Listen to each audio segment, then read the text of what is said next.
Well, I guess this is the first time I talk about something I did instead of all the things I didn't do. So let's get to that, shall we? Cheers.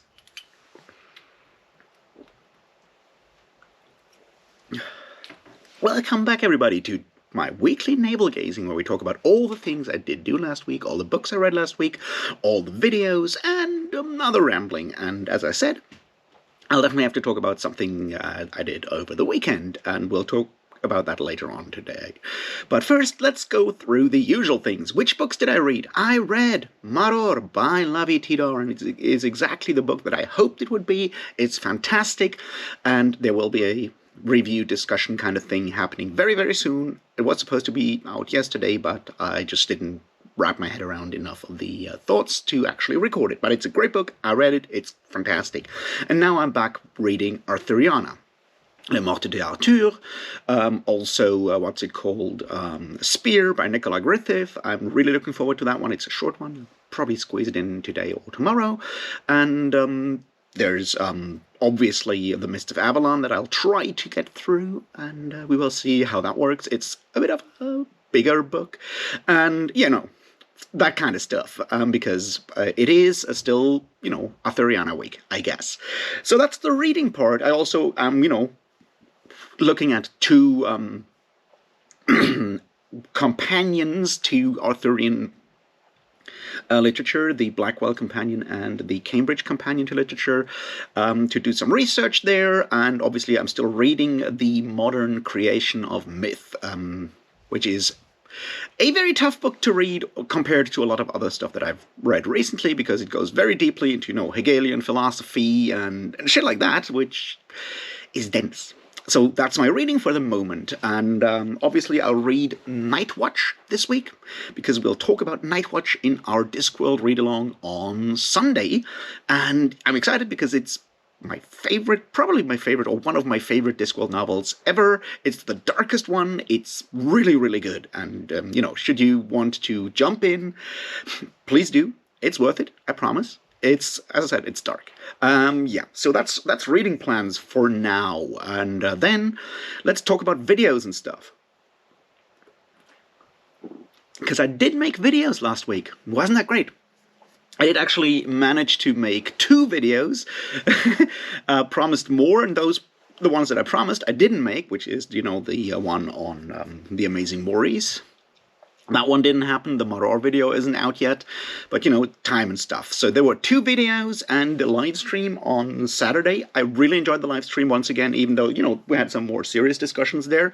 I mean, I do enjoy these live streams, and as long as some people show up to, you know, argue with me, talk with me, I feel that's a good format, because it allows me to do things that I feel I'm kind of good at, which is, you know, jumping off into all kinds of weird side conversations and getting distracted all down all kinds of weird rabbit holes. So that's something I like to do. So live stream works really well for me in that regard. It kind of plays to the strength of having ADHD, I guess, or the weaknesses. You know what I mean? So the live stream, I had fun. Unfortunately, there was a technical issue at the end, which, you know, broke the connection, and then obviously most people left by the time I figured it out to come back, and I just said goodbye to those who had stayed, which, you know, it is what it is. I'll try to do the next one. Well, I mean, it's monthly Marxist malcontent, so we'll see what happens in April, although there might be scheduling issues. These last 2 I did like on the last Saturday of the month. April, I might have to shift because of other things that will happen around that time.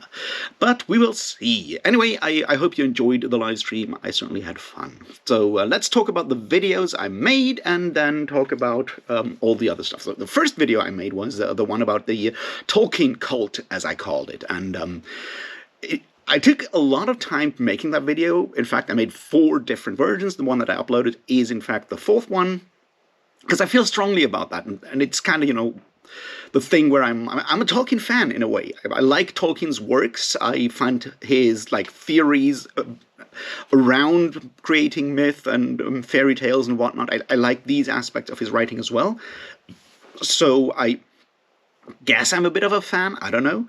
But I've read these, like, Tolkien scholarship people, and I've read a lot of other, you know, stuff in that area, and I'm like, guys, we need to step back from that. And so it was something that I tried to do, and my goal was not to besmirch the name of J.R.R. Tolkien, but to, make him human again, and get away from all of that adoration that he receives that does make criticism and discourse difficult, or impedes it from time to time, and also still distorts fantasy discourse in general, because of that whole issue with Tolkien. I am very happy with the video, how it came out. I think it's a good video. I know some people disagreed with it, but that's how discourse works. So I'm fine with it. I think it's a good video. And then the whole Sanderson thing happened. See, right after I talk about the Tolkien cult, and even mention that Brandon Sanderson is sort of building up his own cult, that Wired article drops, and then the counter, defense videos came out and all of that stuff, and it just really annoyed me. And the way I saw it as a symptom that I had already been thinking about a lot, the way that social media and marketing change over time, and how we are moving back to a cult of the author in a lot of ways because of, how personal brands work and shit like that. And I felt that was an important thing to talk about that kind of fell under the rug because everyone was just like incredibly incensed at, that article, which is, it's just journalism. It's not the best I've ever read, far from the worst. So I figured I'll talk about it. And I did that and uploaded it and decided to be edgy, which is where the problem came in, which is what we need to talk about, I guess. Because I had these spontaneous ideas for like the title and thumbnail while I was walking outside, and that's usually how I operate. It's like I have ideas, they sort of spring into my head, and then I have, feel inspired, and then I do that before I lose enthusiasm. So I did exactly that with the thumbnail and the title, and it was edgy, and it pissed off some people. Brandon Sanderson is your god, you ing simps. I decided to put the ing in the Terry Pratchett style in there, but I guess that's too much. And that's like the big lesson I learned. The thumbnail with Brandon Sanderson's face photoshopped on a picture of Amaranth to, play into the simps kind of joke kind of thing did not please everyone, which, is acceptable, but I've changed it, and that's sort of the point. Some people complained, said it was sexist, some people called it transphobic. I'm not sure about the transphobia. I would like to have that explained to me, but I do, after reflection, I'm like, yeah, you can read this as sexist. I personally, maybe not fully, but so we changed the thumbnail to the Brandon Sanderson on the cross as Christ, which I think does actually work better as the general message. And that's sort of what I did, reflecting on it. There's a bunch of things that I feel are important here that I've sort of hopefully learned. We will see. And those are that now, always believed that, but, believing and actually experiencing are very different things. And that's that humor and a lot of messaging has to be appropriate to the audience. You can do things with people, with an audience that knows you, that you can't do with an audience that doesn't know you, right? It's that kind of thing. The title and the thumbnail might have worked in a different environment, in a different community that is more, is closer to, the streamer and somewhat toxic discourse about simps and whatnot. But BookTube isn't that community, so the supposed joke fell flat. And what remains is just that image, which is, very sexualized in a lot of ways, and I get it. That's the point. Also, I'm a dude and I'm sexist sometimes. I try not to be, but it's one of those things that we tend to realize is that we have sexist and racist and all kind of otherist biases in our lives just by growing up and so forth. We have those, and not actively that's the point, not actively living them out or voicing them or so forth. That's an active thing that we do. So whenever I talk, interact with people, I try not to be, and if I, I'm not very, I don't want to say vigilant, not very focused, things will slip through. Like, I didn't think of this image being very sexist, so there you go. But I'm not a woman. I've never been, sexually objectified or anything like that, I assume. I did. I didn't think about that. That's the point. It's like, I didn't think about it. So that's one part. The other part is that I do believe that, this is a thumbnail. It's supposed to be, clickbait up to a point. And any, nuanced, like, layers of communication, that's not the place for it. And that's a problem, because I tend to overload conversations, or anything I do, I tend to overload with way too many layers of meaning and irony. It's just like how I function usually. As I said, like in the title, I did the -ing instead of like crossing out letters or whatever, as a reference to Terry Pratchett's The Truth, which I found funny, but probably no one noticed. And those kind of things. That's sort of what I need to realize, or kind of fail to realize, is that there are layers in there that probably no one understands, because a title and a thumbnail are supposed to just grab attention. They're not the message. They're not exactly the main message. So I didn't do too much there, and I realized, like, when I thought more about it, it's like, there are so many layers of, sexism and misogyny and whatnot built into the whole, like, simp discourse, on the other hand, that it would also need, a full video to explain and explore that that part. So the title was maybe not what I wanted to do.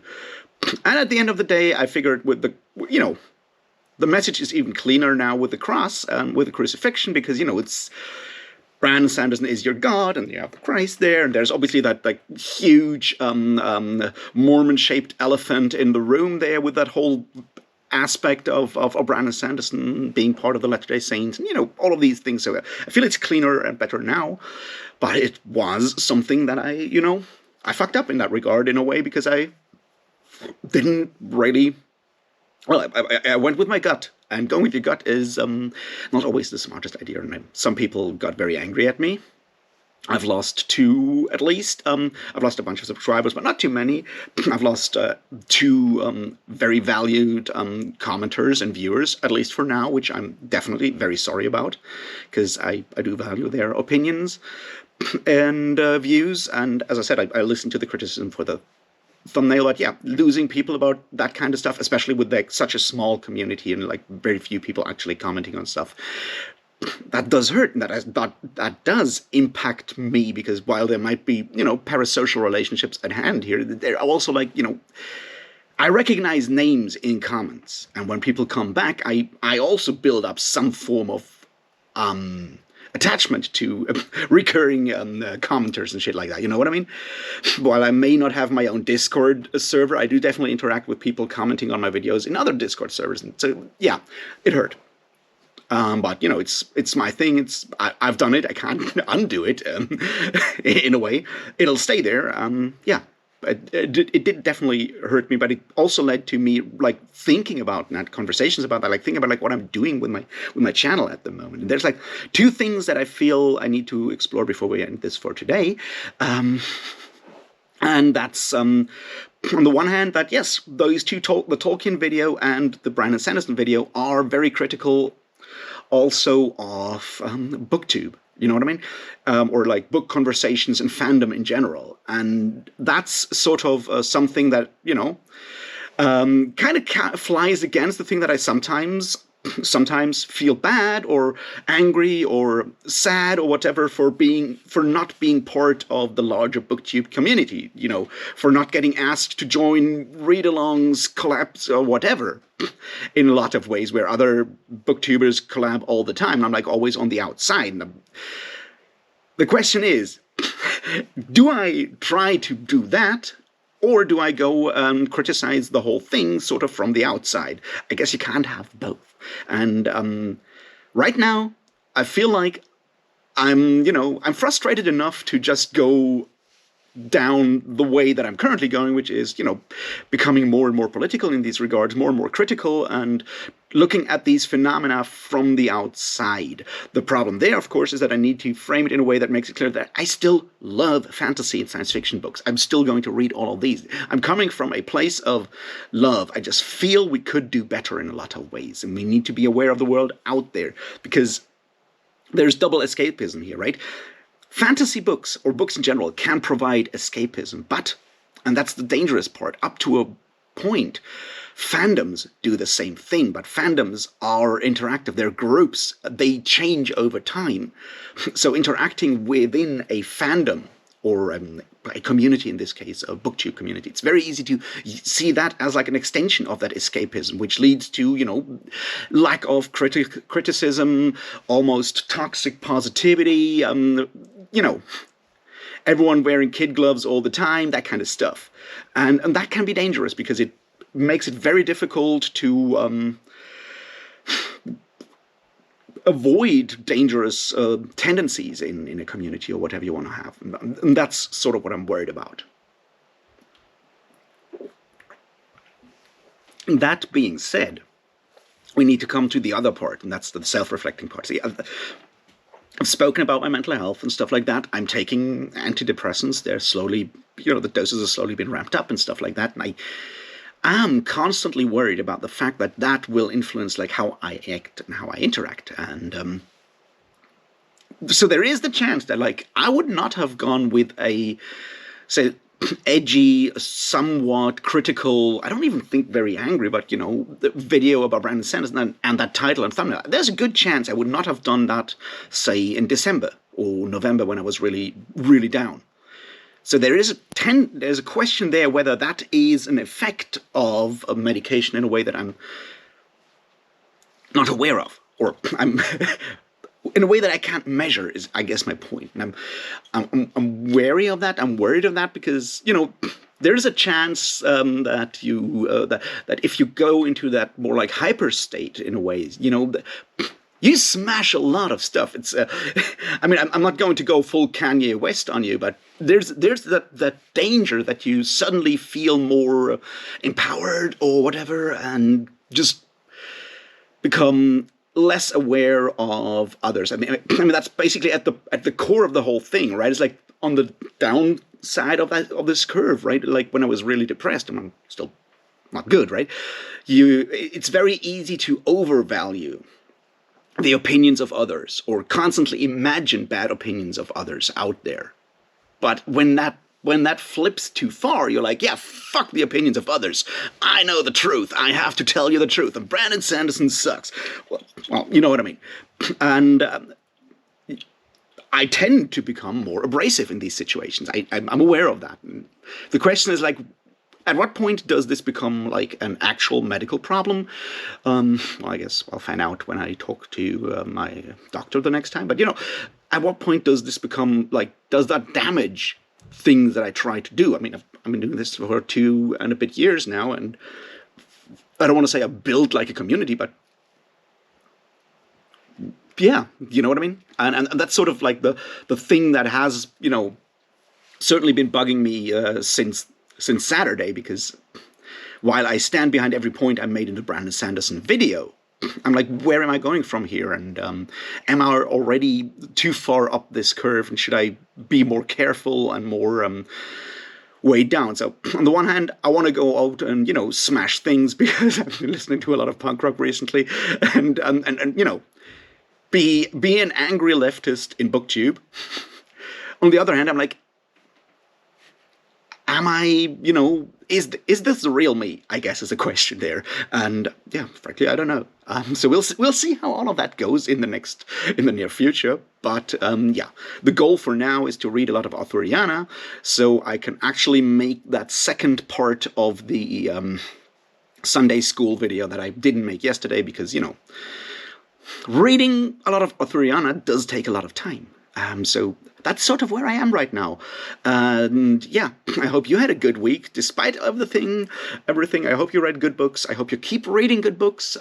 I hope spring will finally come and y'all can go outside and enjoy great weather and all of the other good things. And I'll see you in another video, probably about Maror, very soon. And until then, well, thanks and cheers.